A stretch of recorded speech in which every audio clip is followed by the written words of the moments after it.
Untuk pertama kalinya aku menyetujui sebuah pertemuan. Rasa takut dan malu yang kumiliki sangat besar, hingga aku menolak semua tawar yang ada. Aku sangat bersiap diri menyiapkan pertemuan ini. Pertemuan bersama seorang yang ketika pertama kali kulihat matanya dalam sebuah foto, aku jatuh hati. Kusiapkan kata terbaik dengan harap semoga Tuhan menjadikan pertemuan ini sebagai pembuka bahagiaku. Apa kau tahu rasanya bertemu dengan seorang yang belum pernah kau temui, tapi menjadi pemilik hati? Terlalu cepat memang. Hanya beberapa kali bertegur sapa di aplikasi perpesanan, aku sudah mantap dengan keputusan memilihnya. Dia tampak seperti sosok yang selalu kuminta dalam doa. Pertemuan pertama diawali dengan lambaian tangan untuk memastikan apakah aku sosok yang dia cari. Sungguh, saat itu aku melihat bak seorang dewa. Pertemuan yang tidak menghasilkan suatu hal yang luar biasa, tapi mampu meramaikan gema tentang cinta. Dia tampak sangat sempurna. Bahkan kesempurnaannya dapat menutupi celah kurang yang bagi sebagian orang sangat mentereng. Tapi bukankah kalian setuju jika tidak ada kesempurnaan yang terlihat dalam cinta? Namanya biru. Sikapnya sebiru langit menuju pukul 10, yang siap memberikan kehangatan dalam setiap hari. Iris matanya kecoklatan, khas iris masyarakat Indonesia.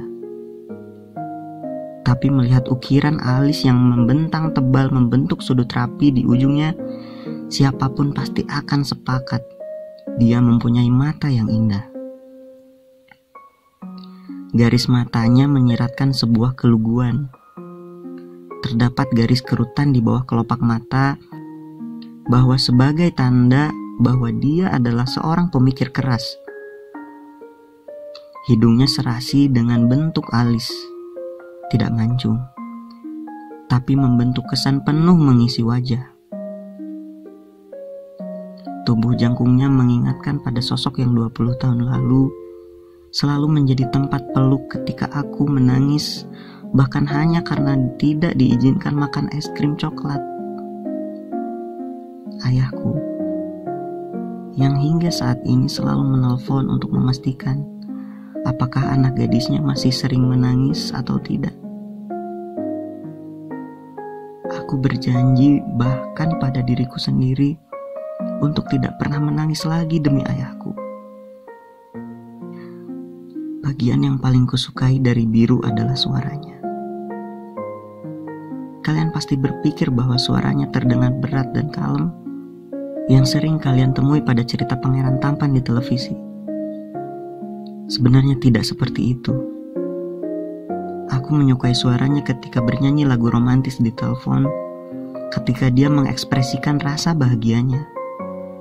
Walaupun sumbang, tapi kau akan tahu bagaimana bisa terdengar merdu ketika kau jatuh cinta. Kau akan tahu betapa menenangkannya sebuah suara sumbang ketika terdengar khawatir dan peduli.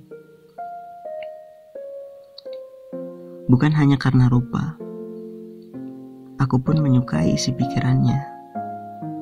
Setelah berkali-kali berdiskusi dengan Tuhan tentang kriteria idaman, akhirnya aku dipertemukan dengannya melalui sebuah aplikasi perpesanan. Tak terhitung berapa purnama ku lalui dengan kehadirannya. Setelah pertemuan pertama, kami menyempatkan diri untuk bertemu kembali. Meskipun dengan waktu yang singkat. Dia memang biru. Selaras dengan makna warna biru yang menggambarkan jiwa berprinsip yang toleran, namun lembut. Alunan musik yang diiringi lagu vokal Noah yang terdalam menemani waktu yang kami habiskan bersama.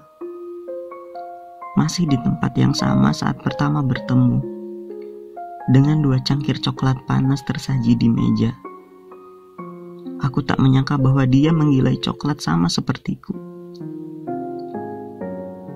Ku lepas semua yang kuinginkan, tak akan kuulangi. Maafkan jika kau kusayangi,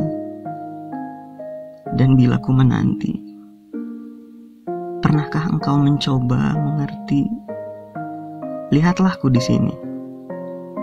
Mungkinkah jika aku bermimpi, salahkah untuk menanti?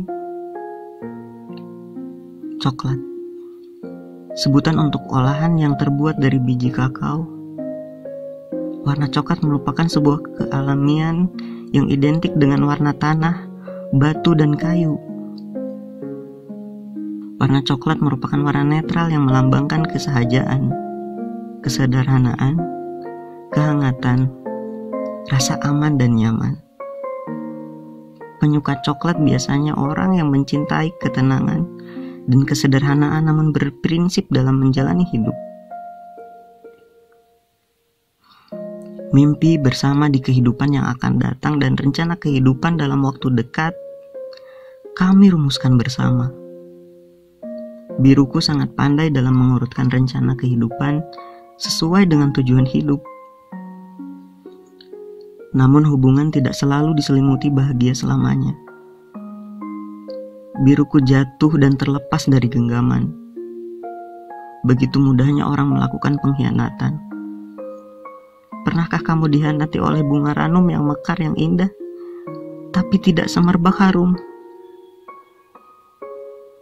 Kamu pasti berpikir mengapa bunganya tidak harum. Apakah sang bunga lupa bahwa harum adalah kriteria wajib yang harus dimiliki bunga ketika mekar? Aku mendengarkan pandangan mengelilingi tempat ini. Semua masih tampak sama. Cat dindingnya masih seperti 4 tahun lalu. Berwarna coklat tanpa dibubuhi pajangan yang tak penuh. Terlihat sangat manis. Kulihat rambut sang barista kini tampak tercukur rapi. Kursi berbentuk bulat tanpa penyangga berwarna mocha, ditunjang dengan kakinya yang tinggi, dapat menciptakan rasa canggung bagi siapa saja yang pertama kali duduk di atasnya. Meski jumlah kursinya yang masih sama, total 6 pasang kursi yang disusun secara acak, namun tak pernah ada kursi kosong di sini. Hal yang berbeda di sini saat ini adalah coklat panas yang tersaji di meja hanya secangkir, dan itu milikku.